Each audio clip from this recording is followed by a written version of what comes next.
Hastings, Grand Island now into effect, as well as Scottsbluff and Sydney. So now the western parts of the state also included, and I will talk more about that coming up.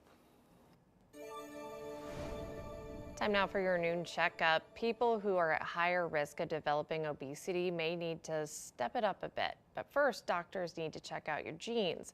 ABC's Wynn has the details. The future of medicine may include genetic testing and personalized recommendations based off the findings.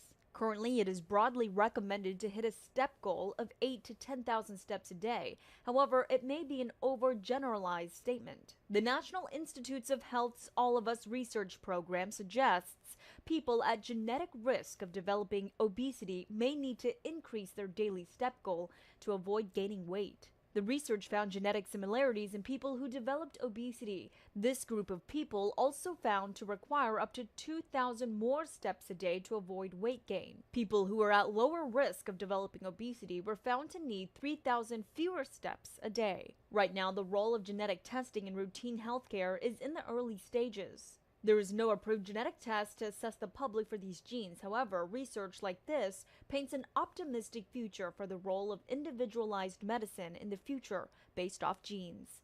With this Medical Minute, I'm Wynn, ABC News.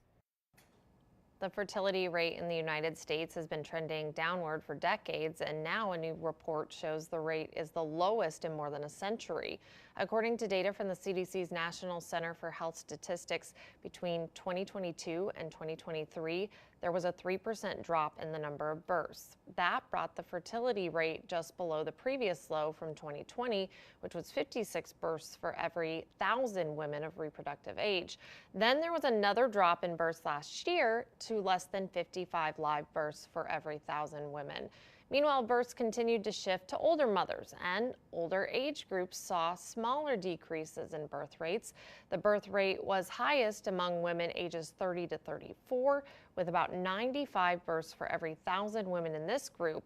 Women 40 and older were the only group to see an increase in birth rate, although at less than 13 births for every 1,000 women, it remained lower than any other age group.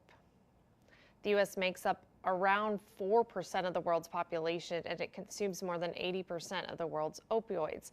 Mothers Against Prescription Drug Abuse and Aleve have launched a campaign called The Painful Truth. Holly Menino takes a closer look at that campaign and what organizers hope to accomplish. At 12 years old, Matt Robinson says he was introduced to opioids due to an injury. A lot of people are introduced to opioids in this way. We have an injury, we go to a doctor, we're given a prescription, there's not a lot of discussion about it, and before you know it, you're hooked. This was my experience. Like so many hooked on opioids, his addiction controlled him. I remember leaving my 5-month-old daughter in the car on Christmas Day while I went upstairs to a drug dealer's house to get pills. This is where it took me. He says after 10 years of addiction, he checked himself into treatment. For some reason, here in the U.S., we are prescribed far more opioids than the rest of the world. In 2011, now former Congresswoman Mary Bono helped create Mothers Against Prescription Drug Abuse with 3 mothers who lost children or loved ones to prescription overdose. In partnership with Aleve, they launched the Painful Truth campaign to encourage people to explore non-addictive pain relief options with their doctor. I think we should be empowered to simply ask our doctor, what are the options? What are the non-addictive options for me, and where can I get them? Matt is the voice of the campaign, sharing his story about his own experience and helping others choose a different path from his own. I deal with a great deal of pain every day. Nothing I can't manage with over-the-counter drugs, rest, ice, holistic methods. I do stretching, I do yoga, physical therapy, non-addictive, non-dangerous or life-threatening methods of pain treatment. Matt says there still needs to be more conversation around options and alternatives to pain treatment. Holly Menino, KOMO News. Health officials say a quick screening could save your life, and Dr. Menon with Two Rivers Public Health Department is in to talk about Oral Cancer Awareness Month. Thanks for joining us. Thank you so much for having me. What is oral cancer? So oral cancer could be any sort of like a carcinomatous growth, unchecked, sort of like an accelerated growth of tissues somewhere around the mouth, and the oral cavity also could be in the throat, in the oral region. Yeah. So what does the research say about this cancer? So traditionally, the biggest cause of oral cancers have been extremely high consumption of alcohol and, of course, tobacco and tobacco products. In rural Nebraska, we need to be concerned not just about smokers and vapors, but also people who use chewing tobacco. Usually, if tobacco comes into contact with open tissue, so a cut or an ulcer, that increases the risk. But over the last 20-25 years or so, we've actually been seeing a lot of HPV related, so human papillomavirus related. So it's a viral related cancer, and that the HPV infection has been linked conclusively to developing and to the risk of developing oral cancers in both men and women. All right. So what are some signs to look out for? So traditionally, most people should be concerned if they feel that there's a nodule or if there's a wound that's really not healing, that's inside the mouth, if there's any hoarseness or any change of the voice, because that could mean that your recurrent laryngeal nerve is being affected, and that's why the hoarseness happens. Traditionally, with oral cancers, we don't. It's a slow spreading cancer, and usually these changes within the oral cavity are usually not detected by people, or people tend to overlook it. Anybody who has the risk factors, if you have tested positive for HPV, or if you are a regular smoker or a drinker, then you should probably be watching out for any sort of like signs, any unusual sort of a ulcer or a boil or anything unusual within your mouth and within the oral cavity that's not resolving in 2 or 3 weeks. You should probably get it checked out. And it's a fairly quick screening, right? Yes, it's a fairly quick screening. It's done by most oral practitioners. It's something that is just a swab and then a screen, and then you do you then go on to do a biopsy, of course, and of the tissue. But it's a fairly straightforward, very strict, very simple screening, not as onerous as say something like cervical cancer screening or breast cancer screening. So it's something that everybody can do. Affects both sexes, men far more than women, because men tend to. A lot of the risk factors tend to be seen, but also because men tend to not be screened for HPV regularly, whereas most women who have a baby have had a pap smear at some point of time.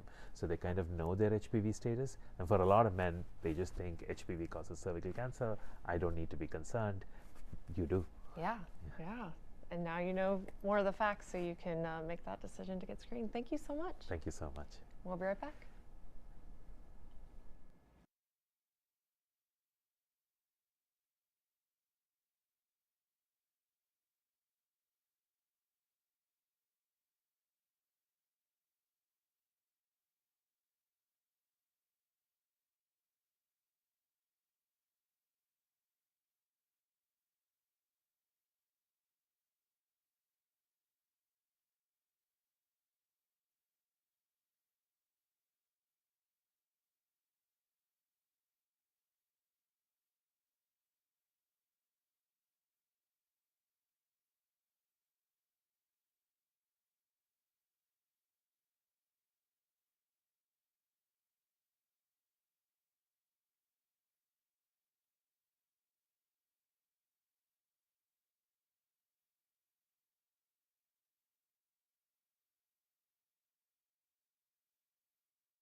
Today, former President Donald Trump's legal team is at the U.S. Supreme Court to argue he is immune from criminal prosecution in his efforts to overturn the 2020 presidential election. ABC's Christian Cordero is at the court with the latest. Today, the U.S. Supreme Court is taking up a case with potential impact on former President Donald Trump's legal fate. The question, is a president immune from criminal prosecution for any alleged official acts? Trump argues a president does have absolute immunity, saying he cannot function if he's prosecuted for official acts. A president has to have immunity. If you don't have immunity, you just have a ceremonial president. Trump is the first American president to face criminal charges. In the election interference case, he faces a federal trial on 4 felony counts, including conspiracy to defraud the U.S. and obstruction of an official proceeding for his alleged attempts to overturn the 2020 election. 2 courts so far have rejected the former president's immunity arguments. One warned this claim would put the president above the law. Such presidential immunity has no foundation in the Constitution. The framers knew too well the dangers of a king who could do no wrong. Trump has pleaded not guilty. In arguing before the Supreme Court, his legal team will try to void the case entirely. What's official and what's private, the official stuff has to be expunged completely from the indictment before the case can go forward. Well, if you expunge the official part from the indictment, how do you, that's like a one-legged stool, right? Giving somebody money isn't bribery unless you get something in exchange. And just last night in Arizona, Trump became unindicted co-conspirator number 1 in an election fraud case that also names his former White House chief of staff and members of his legal team. Trump also became an unindicted co-conspirator in a similar Michigan case yesterday. Christian Cordero, ABC News at the Supreme Court. Your full forecast is next.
Hello, and this morning there were a number of severe thunderstorms in the north central areas of Kansas and the southwestern areas of Nebraska. Now, those storms are beginning to go out of the eastern part of the state, to be exact, the southeastern part of the state, and into northeastern Kansas, outside of our coverage area.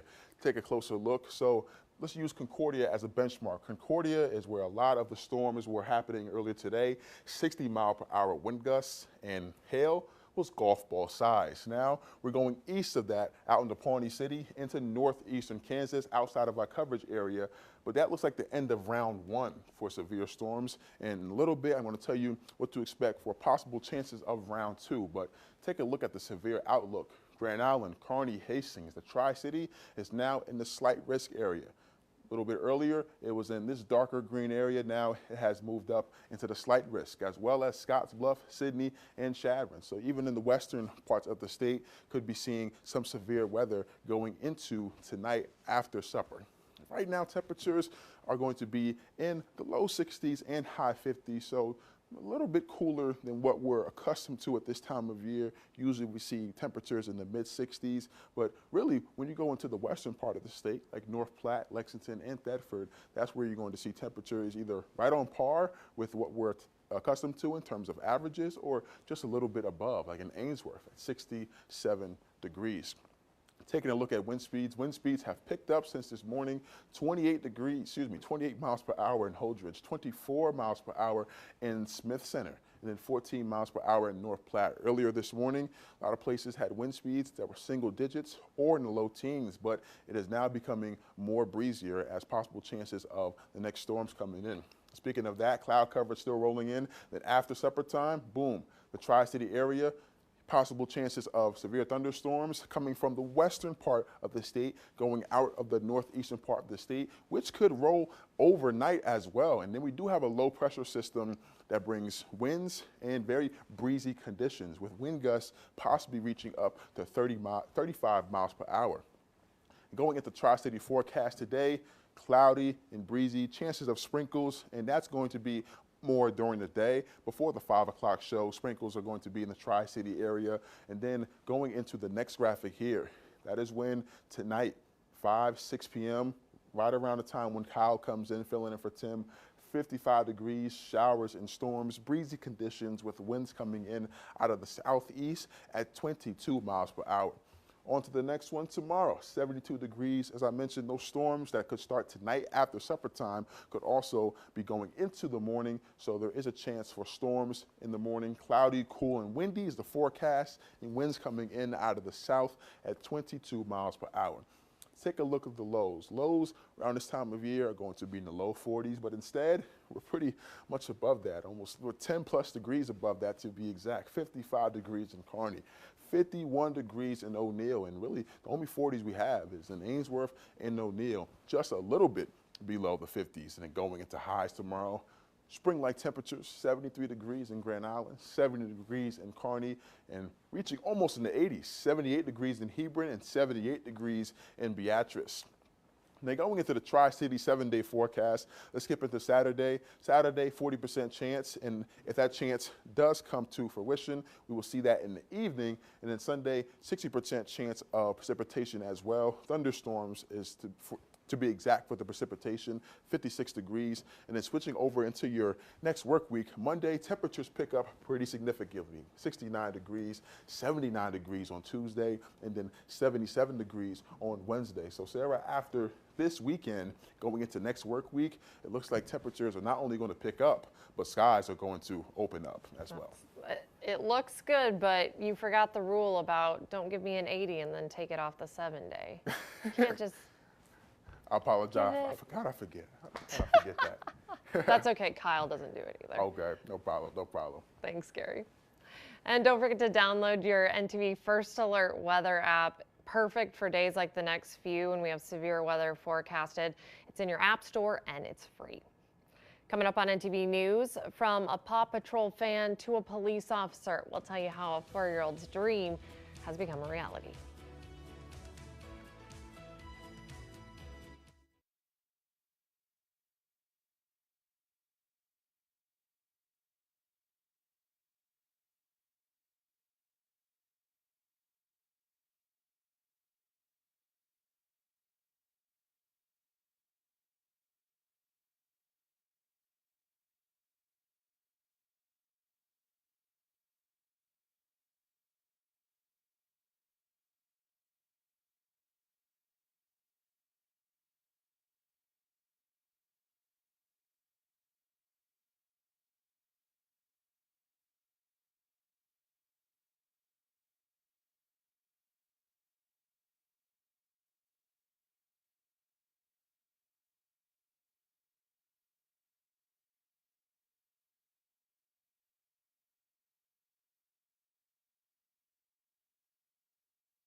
A little boy is now an honorary Orlando police officer thanks to Make-A-Wish. He's an avid Paw Patrol fan who made it through a difficult medical diagnosis.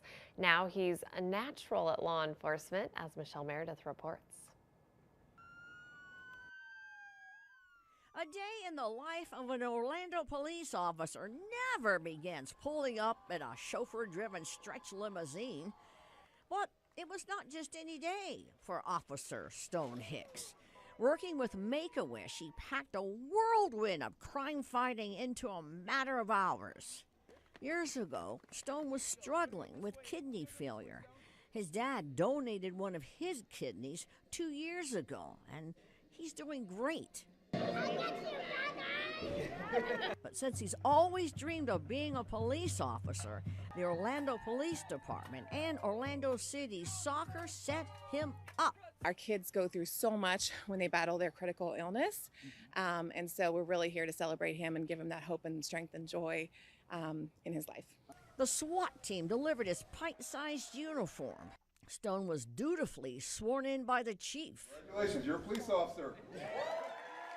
The breaking news update. We just got word of a bold dog napping. His name is Rocky.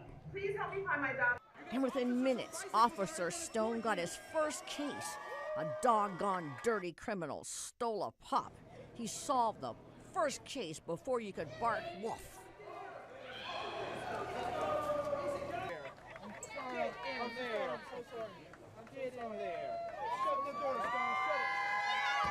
With one arrest under his belt, the officer learned a T-shirt stealing thief made off with an Orlando City jersey. And Stone just got intel that the suspect is at the soccer stadium. When Officer Stone caught up with him, was he ever sorry?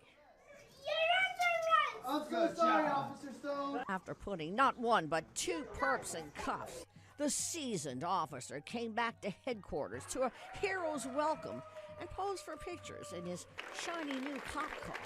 Him being in the police cars and rushing to the bad guys and arresting them and everything, it was like a full-on experience for him. So one that I'm pretty sure he will not forget. But for Officer Stone Hicks, it was all in a day's work. You were awesome! I was awesome. In Orange County, Michelle Meredith, West 2 News. You were awesome. We'll be right back.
Still seeing those cloudy skies. What's going on outside? Indeed, there's still cloudy skies and there's still just a little bit of severe storms, but they're going out of the southeastern part of the state. Look at the time now, 12:57, rolling into 1 p.m. Clouds still into the sky, and then once about 8 p.m. hits after supper time, going into Grand Island, Hastings, Kearney, the Tri-City area, and even in the northeastern part of the state, along with a low pressure system, we could possibly see chances of severe storms there as well.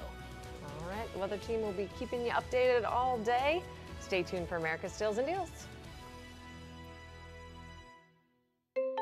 The following segment is sponsored by Naki. So I don't know about you, but I always try and keep a really nice, clean home and car. But sometimes the car could definitely be a challenge. Well, thanks to HyperSweep, they're bringing you cutting-edge solutions to keep a clean home and clean car effortlessly. I love this. The great thing with HyperSweep is it's 2 times more suction than other handheld vacuum cleaners, which is amazing. Because listen, if I'm cleaning, I want to do it one time and I want it to be efficient. And that's what you're going to find with this. It's really awesome too. So it comes with this really nice stand. So it makes it really compact, really durable. It's so lightweight. So if anyone has dexterity issues, the maneuverability of this is fantastic. But it also comes with a longer brush head so that you can kind of get into those hard to reach places, like in my car when my kids have crumbs everywhere, dirt, dust. It makes it easy. But then there's also a flat brush head, which is great for kind of really getting into those fine little areas, which we all have sometimes, right? I love this because it's very compact. I kind of leave it in the corner of my house when I need to use it one time and it picks everything up. And that's what's so great about it. I love that. So to pick this up today, you can get 53% off. Just go to asadeals.com and enjoy this.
Hello.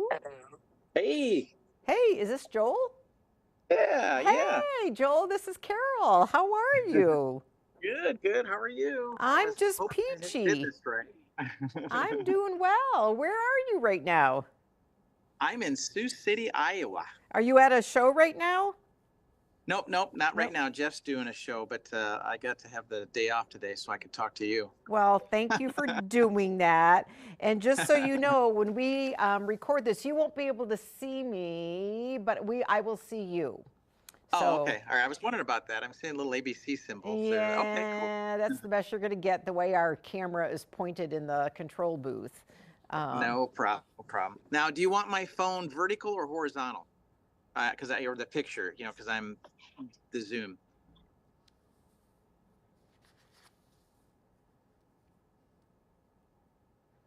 Can you hear me? Yeah. Oh, I can. Oh, did you want me to be vertical or horizontal as far as my picture?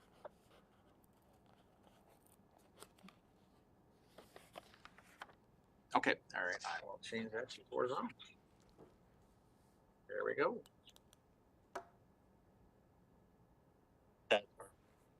Right. Good deal. And Joel, I had a question. Did you see my email to Jeff about the pictures from Facebook? I might have missed that one. Refresh my memory. Yeah, I may have just sent it to Jeff. I asked him if during the interview, if I could use some of the toy pictures that are on your Facebook page. Of course. He said, well, okay. If it's okay with you, then I will put those back up. And this is for the people in our control booth. Is Kendra in there yet? Or actually Levi, can you hear me? Or Corey?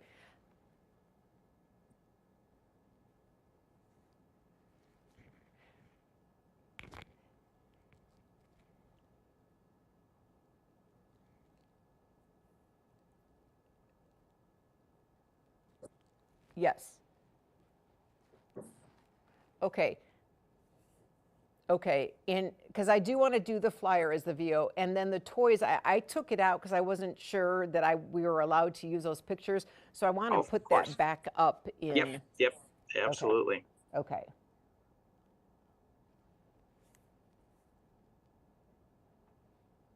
Yeah, that's all I need. Yep.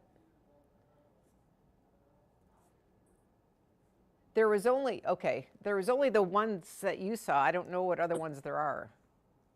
It was the ones that were in my folder that were labeled toys. There was like 10 pictures.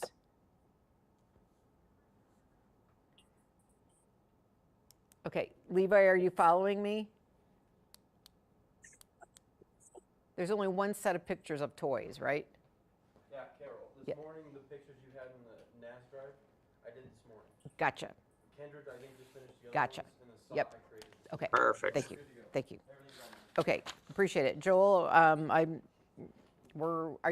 if you're ready, we'll start and we'll rock and roll. I'm ready. Okay, my friend. All right, let's do it. Thank you. And Kendra, you will hear me call for the pictures of the toys, and also I will, mention the flyer. So that's going to be at the very end.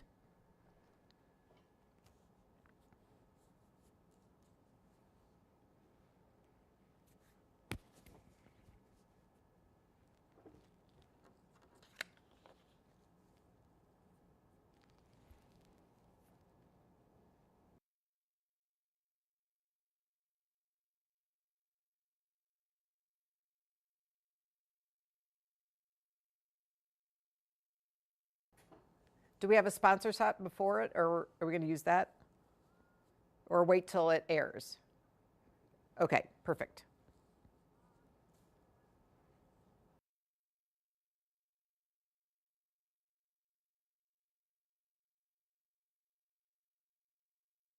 And welcome back, everybody. Well, for the past 2 decades, my next guest has been traveling around the nation. He's buying, selling, and collecting vintage toys, some that you may have in your basement or your attic. I am so happy to welcome Joel McGee to our show right now. Good morning, Joel. This is exciting. Well, it's great to have you with us, and you are known as America's Toy Scout. So let's start with, You know, I mentioned that you go around collecting, buying, and selling vintage toys. When you were little, is that what you decided? Yes. Yep. Okay, Joel, we're going to restart. Sorry. Oh, no problem.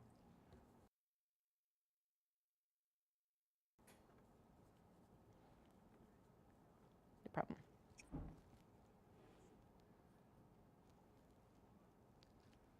And welcome back, everybody. Well, for the past 20 years, my next guest has been traveling around the country buying, selling, and collecting vintage toys. Some of those vintage toys you're going to recognize, or you may even have some of those in your basement somewhere.